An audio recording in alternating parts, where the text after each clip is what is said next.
Hello everyone, I'm Chester44 and welcome to this Let's Play of Hordes of the Underdark! Last episode, we went into this tavern here and, acquired an item that will allow us to wake the sleeping man. Cruel, but it will allow us. And found out something called the Fourthfold Mystery. Anyway, let's go investigate the temple. It's the last place we haven't been. Why not? Maybe we'll find some clue as to how to get to where we need to. Yes. We've already spoken to a sullen pilgrim, so it's fine.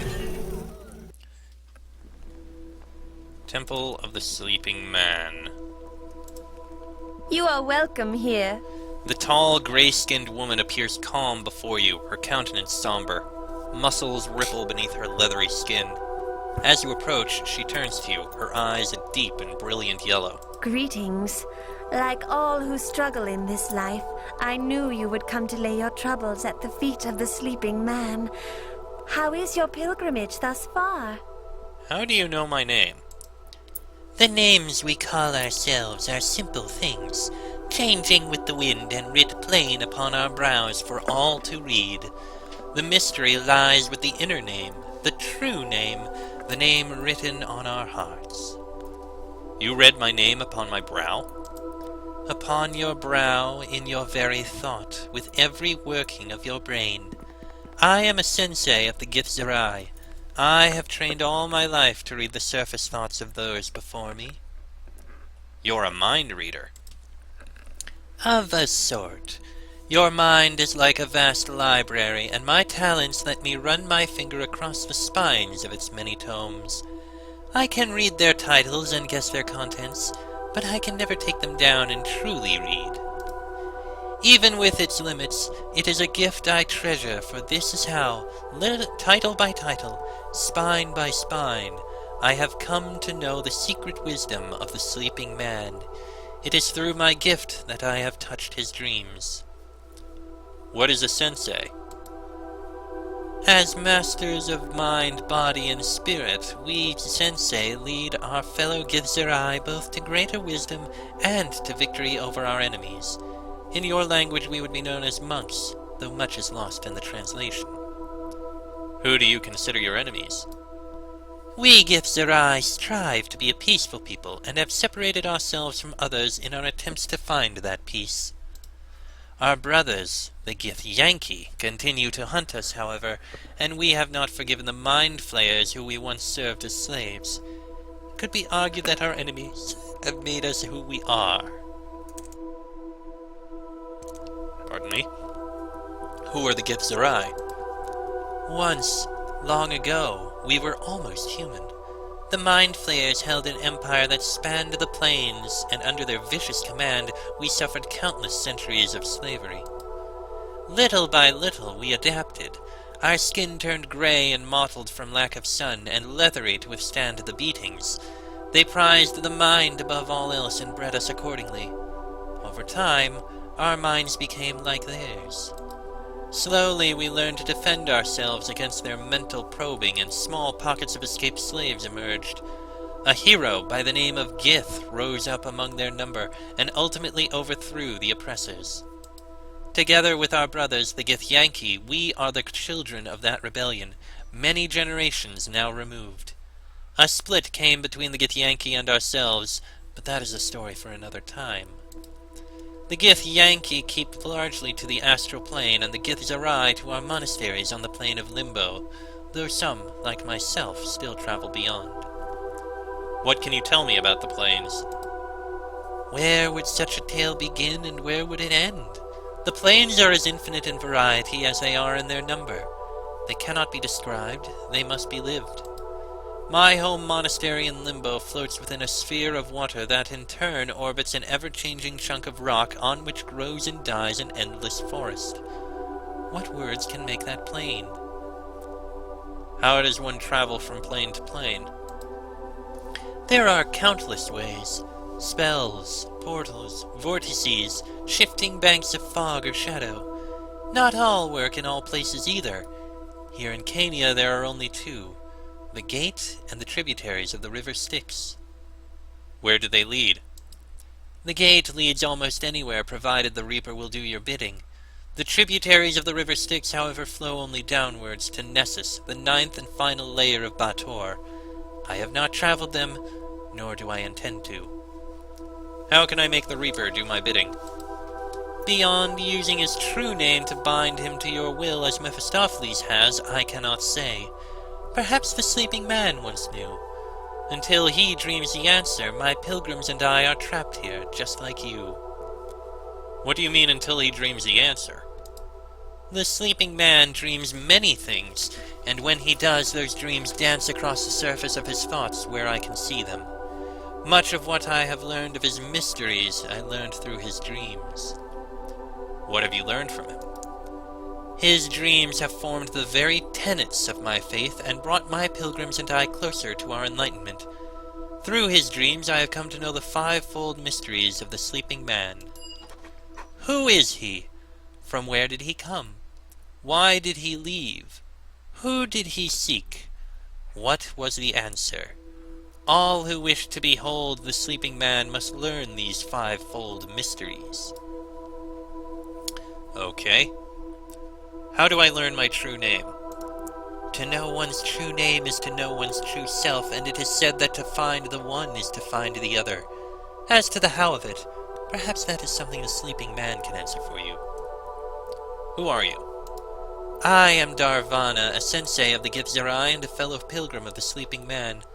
I have made the journey to be by his side many times, and every time I've grown in wisdom. Tell me about this sleeping man. Since you have asked, this I shall answer. This is the first fold mystery of the sleeping man, so remember it well. He is a celestial planetar, a creature of good. Like you and I, he is a pilgrim traveling the plains. What's a planetar? Just as Cania is home to many sorts of devils, so too are there many types of angels, ranging from the lowly archons to the mighty devas, planetars, and solars. Where do these angels come from? From many places. Some say the angels are all around us, even here. As for where the sleeping man is from, that is his second-fold mystery, and you will have to discover that yourself. Why is he traveling the plains? Why do any of us journey so far from home? I'm afraid that is a third-fold mystery of the sleeping man. You will have to answer it yourself. Okay. What do you mean by a pilgrimage? All who come to the sleeping man are pilgrims on this journey we call life. Like him, we travel the plains, restless for answers. Like him, we'll someday find them. I need to find a way back home. As the sleeping man teaches, sometimes home is not enough. One always comes in search of something. Perhaps when you find it, the path home will be more clear. Do you know the Reaper's true name? Alas, I do not. My pilgrims grow impatient for the journey home. They have not mastered the fivefold mysteries of the sleeping man and have yet to grasp the nature of his patience. Alright, goodbye. Well, we have two of the mysteries answered. Let's look around and maybe we'll find some clue as to the rest. Oh, we can look at this tome. You take a surreptitious glance at the tome. It appears to be some sort of journal detailing the sleeping man's dreams. Read one of the entries. Books! Move over, boss. I want to read too. The sleeping man dreams more and more about his search now, tossing and turning restlessly as I probe deeper into his thoughts. The search had led him to the vast wastes of Cania, well beyond the gates. I could almost feel the biting cold he suffered, on the verge of death amidst the blinding snows. He had a ring that turned the whole world dark and marked the path that compelled him ever forward. Mephistopheles had left guardians along his path, for what reason I know not why. 2 of them he killed with frozen hands, and he seemed to think that 3 others still remained. His injuries were grievous. Every step was agony, but every step brought him closer to his quest's completion. Only at the end of the dream did the nature of that quest become clear. He sought the knower of places. Thus I learned the 4th-fold mystery of the sleeping man. He has slept more peacefully and has not dreamed of his time in the wastelands ever since. Okay, nothing new there. He sought the knower of places.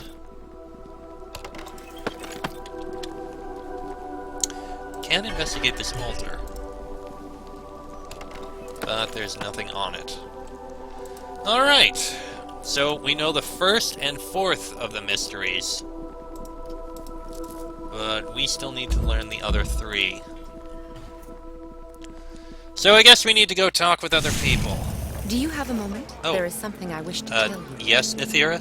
This may seem strange, considering where we are, but I don't know if we'll ever get out of here, and I just want you to know something in case. Well, just in case. What is it, Nithira? We haven't known each other very long, but we've been through a lot together, and I feel very close to you. Aw, I didn't know you cared. Please, I'm trying to be serious. I'm sorry, go on. I've known many males in my life, but none of them ever meant anything to me. I've always looked down on them as slaves or servants. I suppose that's to be expected, considering Drow's society. But you've changed all that.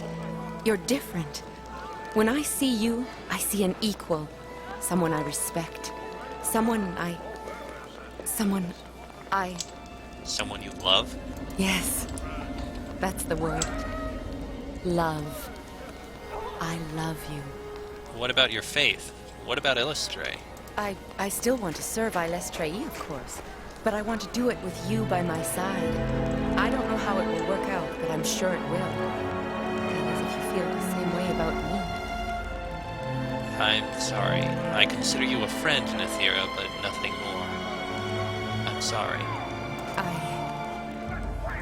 I see. Well, forgive me then. I thought there was something more between us. I see now it was wrong. Don't worry, I won't bring this up again. Let's just move on. Just because I'm the first man you've ever respected, I'm sorry, Nithira. I don't feel anything for you. Anyway, back to the search. Sullen Pilgrim, I seek answers to the fivefold mysteries. The mysteries? Don't bother. I'm sure the sensei made all of them up. I'm willing to bet there isn't even a sleeping man at all. What do you mean? We sold everything we owned to come on this pilgrimage. We traveled all the way from Limbo only to end up trapped in the 8th hell of Bator for all eternity. And now that we're here, she won't even let us see him. Not at all? Not until we learn the fivefold mysteries, she says.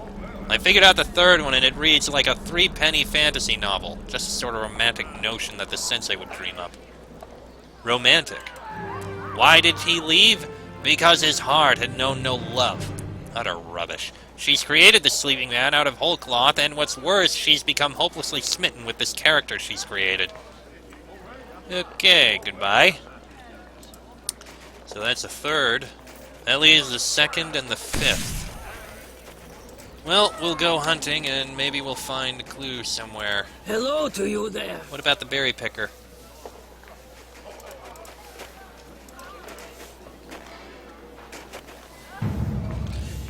Nithira wants us to kill the sleeping man. I don't think we will. Not kill the sleeping man. To kill the sensei. No, we're not going to kill the sensei. What about the tavern keeper? Maybe? The dragon's warm breath smells like a rotting carcass. You think you can see someone's limb caught between it. Sleeping, you say? Passed out, more like it. Okay, that doesn't work. Will you just move?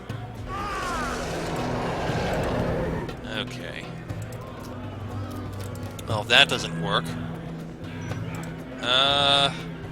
let's try these poor slaves. Maybe not. Oh, what about a worried spirit? Maybe they know something. Yes? Yes, the sleeping man. In his own way, he is dead like us, exiled and far from home. Some say it is his sorrow that permeates this place and draws us to it. Why is he sad? Why is he sad? Why did he leave? Why did he come here to Cadia? The answers are all the same. His heart had known no love. That is the sorrow of the sleeping man. Okay, basically the same thing. Alright, let's try speaking to the Quarry Master. Maybe he knows something. Rude as he is.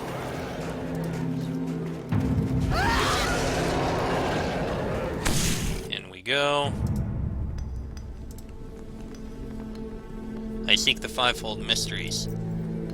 Fucking quasit-lipped angel lovers! Sleeping man this, sleeping man that. You pilgrims are giving me an ulcer. He's a planetar, alright? An angel in the hell's own depths. Now get over it. Okay then. That actually didn't help. Which leaves the fifth fold. What was the answer? And the second fold, from where did he come? Okay, that doesn't help either. Let's go speak with the Reaper, see if he has anything to say.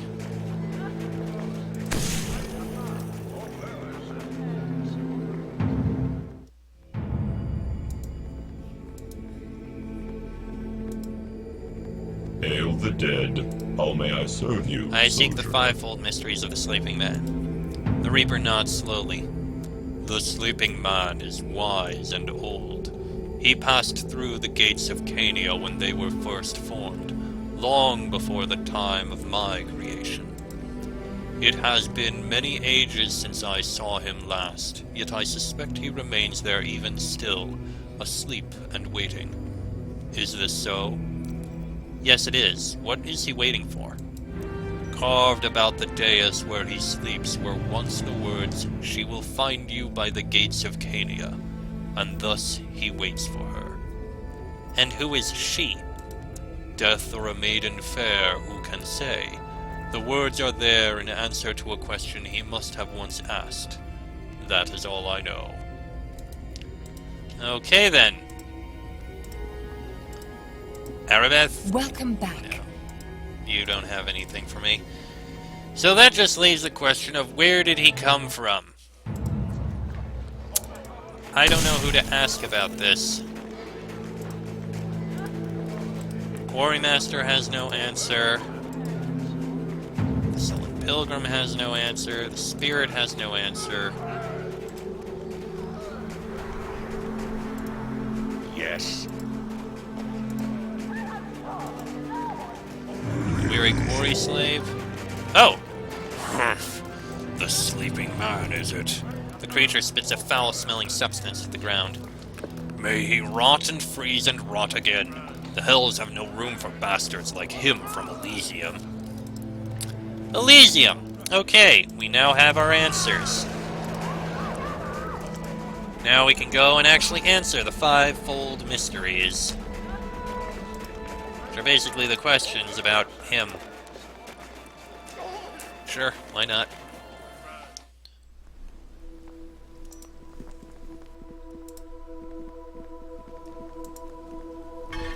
Alright. You are welcome here. I wish to recite the fivefold mysteries and see the sleeping man. Very well. Let us see if you are ready. Answer me, pilgrim. Who is the sleeping man? A celestial planetar, creature of good. Yes, his is a pure soul with no trace of pride or vice or vengeance. In following him, we take on his beneficence. Now answer me, pilgrim. From where did he come? He hails from the blessed fields of Elysium. That he does. Elysium is a place of beauty and peace and perfection. Yet he turned his back on it and never returned, choosing instead to roam the plains. So answer me, pilgrim. Why did he leave? His heart had known no love. He knew that without passion we are nothing, and thus he journeyed many years in search of his true love. His journey brought him here, to the frozen wastes of Cania. Answer me, pilgrim. Who did he seek? The knower of places. The Knowers ruled this plane before the Beta Zoo claimed it as their hell. In his wisdom, the sleeping man asked simply where his true love would be found. Tell me, pilgrim, what was the answer? She will find you by the gates of Cania. So he returned here, to the gates, content in the knowledge that she would find him. Weary from his journeys, he fell asleep. That was all long, long ago, but still he waits here, dreaming of his true love. You have mastered the fivefold mysteries of the sleeping man, pilgrim. When you enter his chambers, wear this crystal around your neck. It will help you see his dreams. Thank you. And hopefully the dreams we see will actually be useful. Why do I keep getting stuck? Oh, there's a door. The door closed. Okay. Okay, so we have an amulet that we can wear. Sensei Darvana uses this amulet to focus on the dreams of the sleeping man. For those of sufficient mental acuity, simply wearing the amulet while in the sleeping man's presence should be sufficient to bring any latent psionic powers to the fore. Okay then. Let's proceed.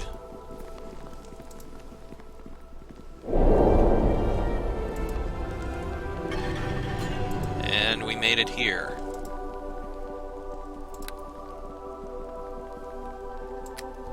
Alright then. Alright. Well, let's put on the necklace over the greater amulet of health.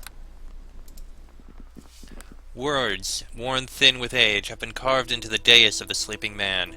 She will meet you by the gates of Cania, they read in the room's green glow.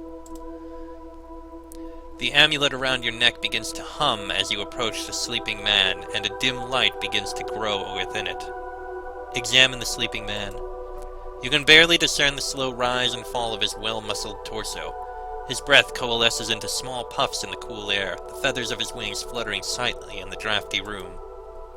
There is a sadness in his face, and a weariness that hangs upon his brow, but the corners of his mouth are turned upwards in a gentle smile. Something about him feels undeniably holy. Focus your thoughts upon the crystal amulet. The room is too cold, and the worries of the world weigh too heavily upon you. You find yourself unable to concentrate on the amulet and soon give up in disgust. What if we use the unique power? The crystal at the center of the sensei's amulet sparkles and glints, as if hungry for light. There is something strange about the refractions, but you're not quite sure what it is. Alright, let me try drinking a potion of Owl's Wisdom. Hopefully that helps.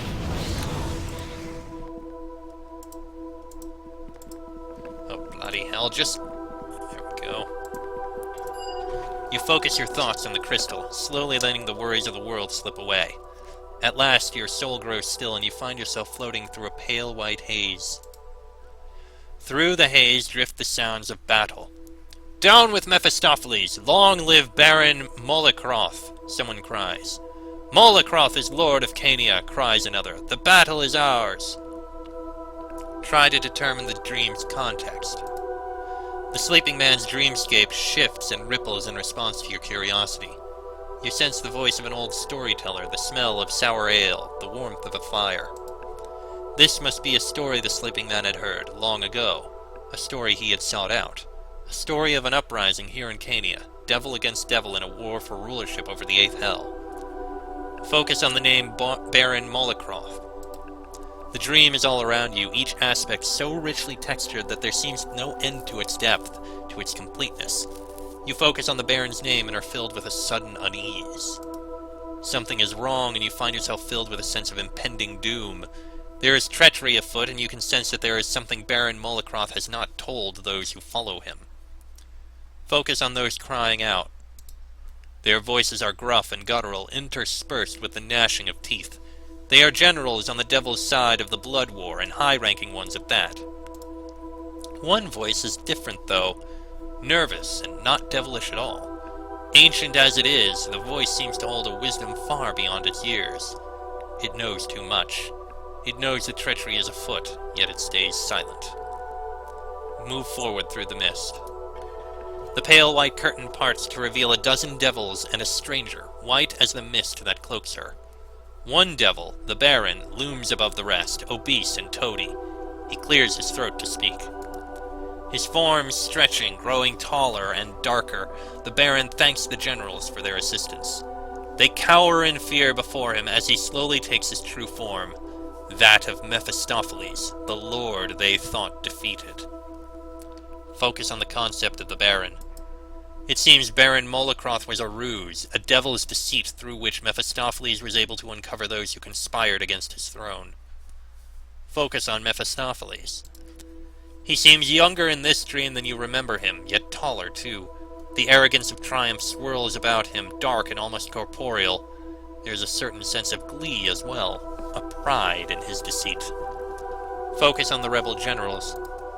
One by one, Mephistopheles calls his treacherous generals by name, their true name, and sends them hurtling through Cania's starless sky like meteors, wrapped in hellish flame. You are banished, he declares, to the furthest wastes of Cania. May the glaciers bury you, and may all memory of your passing be stripped from the hells of Baator. By your true names, I command it so. Focus on the woman in white. The pale woman steps forward, a single tear clinging to her cheek. But what of me, my love? I gave you the true names of those who would betray you, and it has come to pass. Do you believe me now? You are the knower of names, my love, he responds in a tender voice. And it is you most of all that I must banish. Names hold too much power in this place, and I'll not have you used against me. Focus on the idea of a knower of names. The sleeping man seems to consider the plane of Cania a recent addition to the hells of Baator, with the knower of names somehow belonging to its previous existence. You get the sense that other such ancient Baatorians must have existed in the sleeping man's time, though even then they seem a rarity, hunted by the devils to near extinction.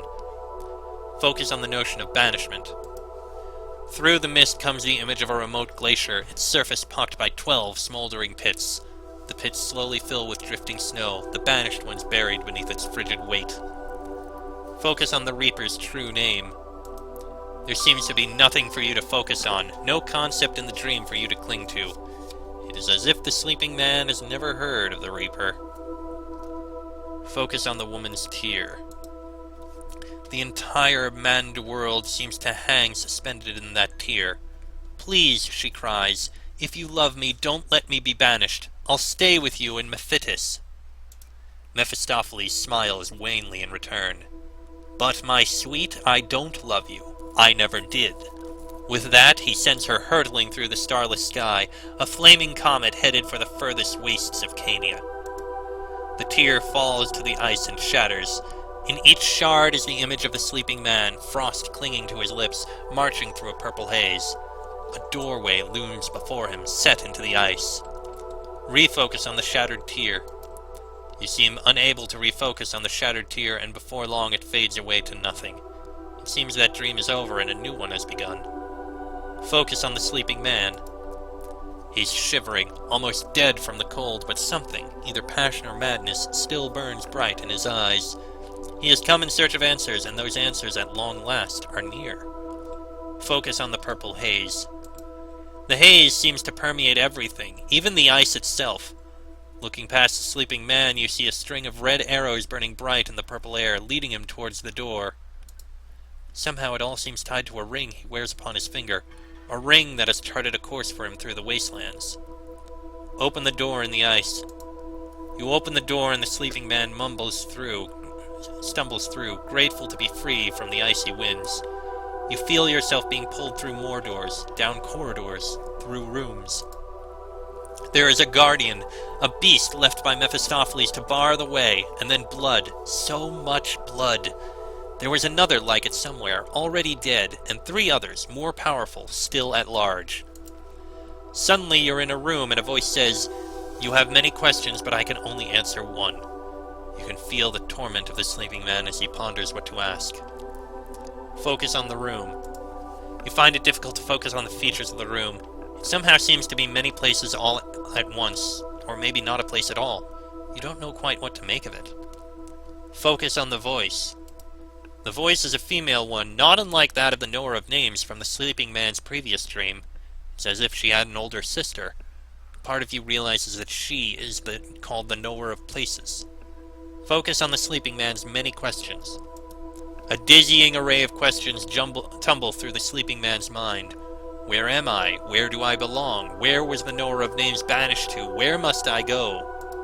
Where will I meet my one true love? Where is she now? Where will she die? Where will I die? Where can good be found? Where can evil be vanquished? Where can I find the truth? Focus on the question that he asks. It is want for love that brought me here, knower. While I yearn to know where my true love is today, or where I might learn the name by which I'll know her, no answer you can give would help me. Instead, I ask where it is that I will meet her. Tell me that, and I shall wait there till she has found me. Let that be my question, knower, and answer true. The knower's answer is buried in a squall of purple snow as the sleeping man returns to the gates of Cania. He removes a ring from his finger, and the world is white again. Focus on the knower's answer. The answer given by the knower of places still resounds in the sleeping man's subconscious. She will find you by the gates of Cania. Focus on the city of lost souls. The city doesn't seem to exist in the sleeping man's dream. Instead, the gatehouse's portal lies exposed atop a plain of ice. The city must have built up around it at a later date as the gatehouse saw more use. Focus on the ring. When he removed the ring from his finger, it split back into the 3 interconnecting bands from which it was fashioned. He built a chamber for the ring below the ice, that it might be safe. Atop the chambers, he built himself a stone bed, heated from below. He waited many days for his true love. When she did not come, he slowly fell asleep, content in the knowledge that she would find him there. Push further into the sleeping man's dreams.